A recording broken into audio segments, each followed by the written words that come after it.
রাজনীতিতে পর্দার আড়ালের খেলা সবসময় রহস্যময়। একটি পরিত্যক্ত ঘর, মেঝের উপর ছড়িয়ে আছে ছিঁড়ে ফেলা কিছু সরকারি নথি।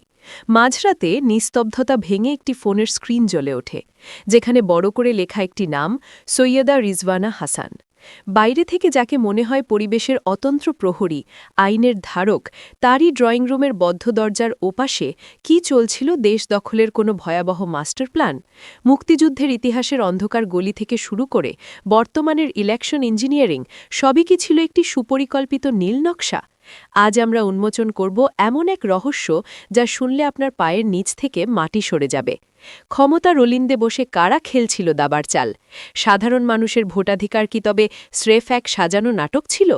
তৈরি হন, কারণ সত্যের প্রতিটি স্তর আজ তাসের ঘরের মতো ভেঙে পড়বে আমাদের এই ইনভেস্টিগেশনে।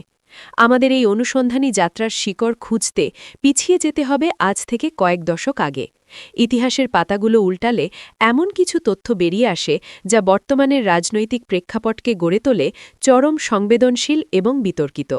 সৈয়দা রিজওয়ানা হাসান, যাকে এদেশের সুশীল সমাজ একজন বুদ্ধিজীবী এবং পরিবেশকর্মী হিসেবে চেনে, তার পারিবারিক বংশলতিকা নিয়ে সম্প্রতি এক বিস্ফোরক দাবি তুলেছেন কিশোরগঞ্জ ৪ আসনের সংসদ সদস্য এবং প্রবীণ মুক্তিযোদ্ধা কমান্ডার ফজলুর রহমান।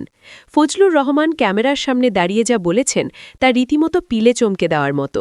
তিনি স্পষ্ট ভাষায় ঘোষণা করেছেন, রিজওয়ানা হাসানের বাবা সৈয়দ মহিবুল হাসানের ভূমিকা ১৯৭১ সালের মহান মুক্তিযুদ্ধে মোটেও গৌরবের ছিল না, বরং তিনি ছিলেন সেই কালোশক্তির একনিষ্ঠ দোসর যারা মুক্তিকামী মানুষের বিপক্ষে অস্ত্র ধরেছিল।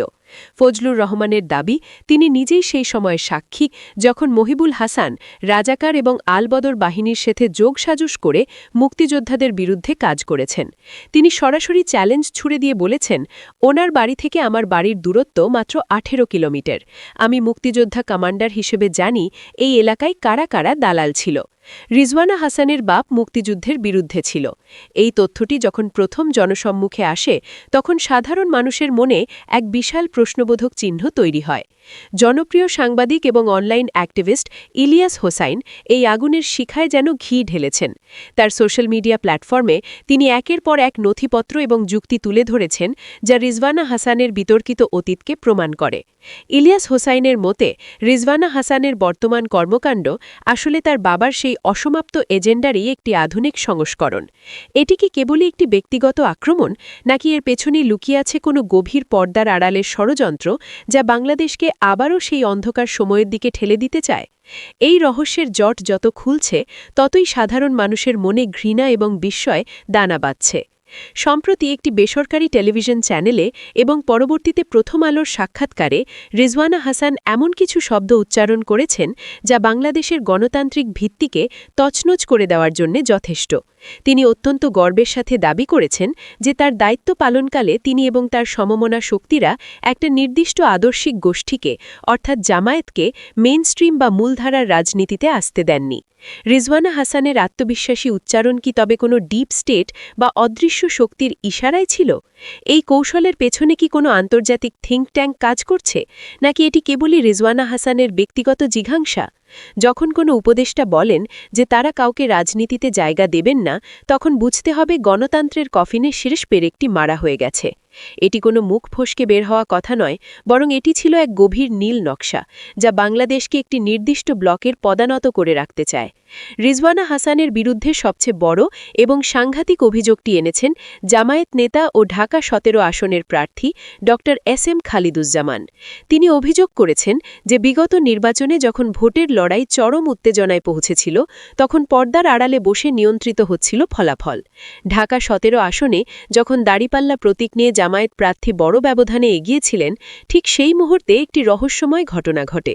বিকেল গড়িয়ে সন্ধ্যা নামতেই খবর আসে যে ৫০টি কেন্দ্রের ভোট গণনা এখনও বাকি। অথচ নির্বাচন কমিশনের কোনো আনুষ্ঠানিক ঘোষণা ছাড়াই রিজওয়ানা হাসানের প্রত্যক্ষ বা পরোক্ষ নির্দেশনায় থাকা মিডিয়া সেল হঠাৎ করেই ধানের শীষ প্রতীকের প্রার্থীকে বিজয়ী ঘোষণা করে দেয়। এই আগাম ঘোষণা কেবল জনগণের মধ্যে বিভ্রান্তি ছড়ায়নি, বরং ভোট গণনার পুরো প্রক্রিয়াকেই প্রভাবিত করেছে। খালিদুজ্জামান তার ফেসবুক পোস্টে প্রশ্ন তুলেছেন, কেন এবং কার নির্দেশে নির্বাচন কমিশনকে তুচ্ছ জ্ঞান করে এই ধরনের ঘোষণা দেওয়া হলো?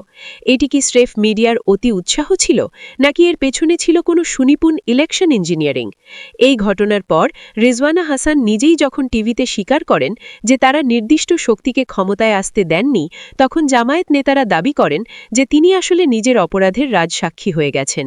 এই অভিযোগ সত্য প্রমাণিত হলে এটি হবে বাংলাদেশের নির্বাচনী ইতিহাসের অন্যতম বড় জালিয়াতি। আজ জনমনে প্রশ্ন, সেই রাতের সেই অন্ধকারে কত হাজার মানুষের রায়কে হাইজ্যাক করা হয়েছিল? এই মাস্টারমাইন্ডের পরিকল্পনা কতদূর পর্যন্ত বিস্তৃত ছিল? বন্ধুরা, ক্ষমতার এই অন্ধকার গলিপথ এবং পর্দার আড়ালের ভয়ঙ্কর সত্যগুলো আমরা প্রতিনিয়ত আপনাদের সামনে নিয়ে আসছি। আমাদের এই অনুসন্ধানী প্রতিবেদনের পরবর্তী অংশে আমরা এমন কিছু তথ্য ফাঁস করব যা শুনলে আপনার পায়ের নিচ থেকে মাটি সরে যাবে। এই ধরনের আরও ইনডেপথ ইনভেস্টিগেটিভ ভিডিও পেতে এবং সত্যকে সবার সামনে তুলে ধরতে এখনই আমাদের channel news BD live subscribe করুন এবং বেল আইকনটি চেপে রাখুন।